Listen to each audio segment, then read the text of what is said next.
Assalamualaikum, kali ini kita ketemu lagi ya. Ada yang komentar kemarin pas kita upload video soal Exotic Prime ini ya. Nih, Exotic Prime ini. Gimana caranya Kak buat ngurus sendiri surat-suratnya sampai bisa keluar STNK dan BPKB. Nah, kebetulan kita memang ngurus sendiri ya. Untuk daerah Kalimantan Barat itu belum ada pihak jasa terkait atau vendor atau distributor dari motor listrik terutamanya merek eksotik ini yang menawarkan pengurusan langsung gitu. Jadi kita harus mandiri ya.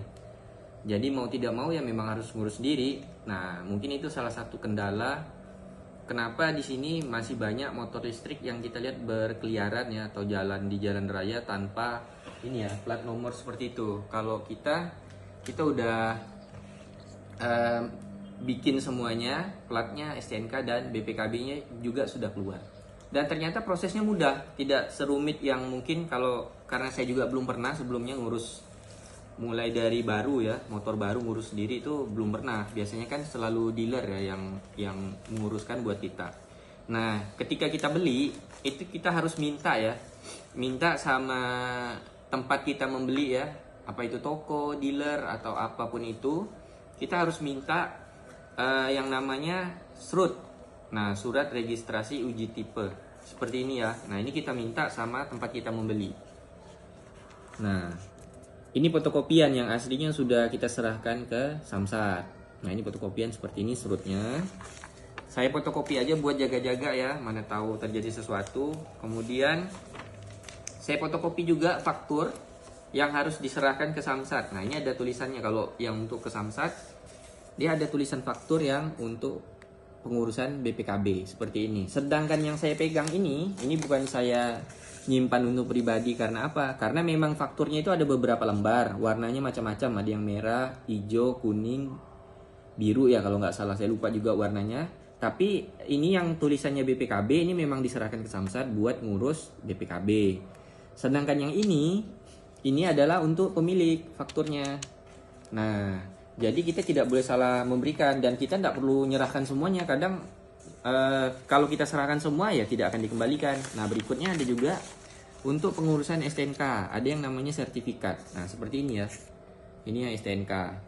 Nah, yang untuk pemilik ada juga sertifikatnya. Ini warnanya yang untuk pemilik kebetulan nih semuanya warna kuning ya untuk motor listrik. Saya nggak tahu kalau kita ngurus motor biasa yang BBM ya atau mobil. Nah, jadi ini yang mutlak harus kita miliki, faktur sama sertifikat. Ini sudah saya fotokopi. Nah, kemudian apa lagi? Nah, selain itu kita harus menyiapkan dokumen seperti KTP sesuai yang pemilik motornya ya, atas nama siapa. Itu siapkan KTP-nya saja, kita fotokopi 2 rangkap. Nah, kemudian ini kita fotokopi juga.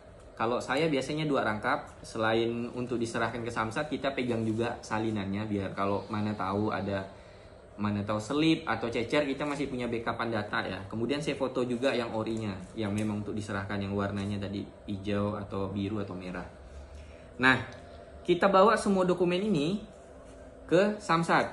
Kemudian kita isi form yang di situ yang untuk pendaftaran motor baru ya.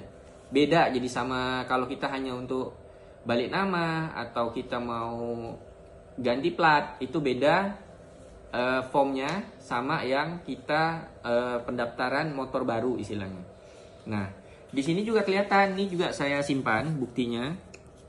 Nah, ini grupnya untuk di Pontianak ya, UPT PPD Pontianak Wilayah 1 itu kalau untuk pengurusan motor baru grupnya ini dimasukkan ke grup 3. Nah, pertama kali itu kita bayarnya ke Bank BRI. Nah, ini saya simpan juga biar semuanya tahu ya. Nah, ini ke Bank BRI, motor listrik baru, ini Rp225.000. Kemudian, untuk biaya STCK, nah ini ada Rp25.000. Nah, itu ya, saya pikir sangat jelas sekali ini udah. Kebetulan saya simpan bukti-buktinya, jadi dokumennya ini. Sertifikat, saya ulang lagi. Kemudian ada faktur. Ini ya, saya ulang kembali ya. Sertifikat, faktur. Kemudian ada serut. Nah, serut ini aslinya memang udah saya serahkan ke Samsat, jadi saya tidak bisa tunjukkan yang asli, hanya fotokopi ini serutnya. Jadi ada hanya 3 dokumen ini ditambah sama KTP yang pemilik kendaraan. Nah, atas nama siapa? Kalau kita mau nama kita atau nama istri kita atau nama siapa di keluarga bisa saja kita bantu urus. Yang penting dalam 1 KK itu kalau di sini ya. Kemudian kita lihat nih, setelah kita masukkan berkas, kita ambil nomor antrian. Kita ngantri, ini kebetulan saya dapat C77, kemudian bayar yang tadi ya, BPKB sama STCK, kemudian nunggu lagi sampai kita bisa bayar ini STNK, notis pajak, sorry. Nah, di sini saya harap bisa jelas kelihatan ya. Nah, ini ya. Nah, untuk pajak kendaraan bermotor, motor listrik ini, Enterprise tipenya, ini 0 pajak kendaraan bermotornya. Saya tanya memang tidak ada bayar. Lalu selain biaya yang tadi itu 225.000 sama 25.000, ada lagi kita bayar biaya administrasi STNK ya. Nah, ini bayarnya di Bank Kalbar. Kalau tadi Bank BRI, ini Bank Kalbar kalau yang notis pajak ini. Ada biaya administrasi STNK 100.000, kemudian biaya administrasi TNKB atau plat KB kendaraan bermotor kita itu 60.000. Jadi 160.000 ditambah 3.000 nih yang SWD KLJ-nya, SWD KLJ ya. Jasara Harja ini. Nah, saya bingung, biasanya motor biasa itu 35.000, ini kok murah sekali 3.000. Nah, tapi intinya udah saya bayar lunas dan ini buktinya.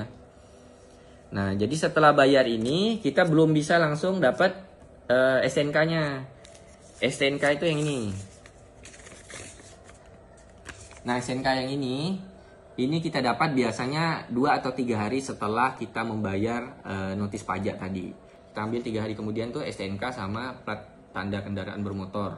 Nah, seminggu kemudian kita ngambil BPKB-nya. Atau kalau kita malas sekalian, seminggu kemudian ambil semua tuh STNK, kemudian platnya sama BPKB sekalian.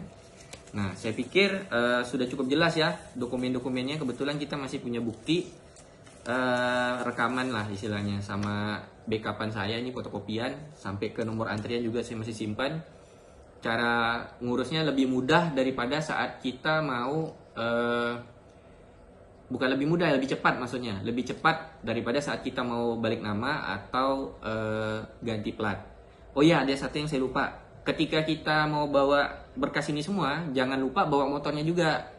Nanti setelah ngisi form itu kita juga tetap harus gesek nomor mesin yang ada di roda belakang. Di video saya juga yang sebelumnya ada saya jelaskan. Kemudian nomor rangkanya ada di sini ya, di dek depan. Itu ada plastik yang cukup dicungkil pakai obeng min. Abang-abang atau petugas di gesek Samsat udah tahu lah. Itu tinggal dibuka, tinggal digesek, gampang. Semuanya mudah prosesnya, tidak ada yang sampai buka-buka baut. Itu cuma cungkil pakai obeng min. Yang di nomor mesin itu tinggal roda belakangnya dilihat, digesek, mudah sekali, lebih mudah daripada motor konvensional menurut saya. Oke ya, saya pikir cukup sekian ya penjelasan dari kita, mudah-mudahan bermanfaat dan berkah. Betulan nih saya bikinnya pas hari Jumat nih, Jumat berkah lah ya infonya. Semoga bisa di-sharing dan bermanfaat ya.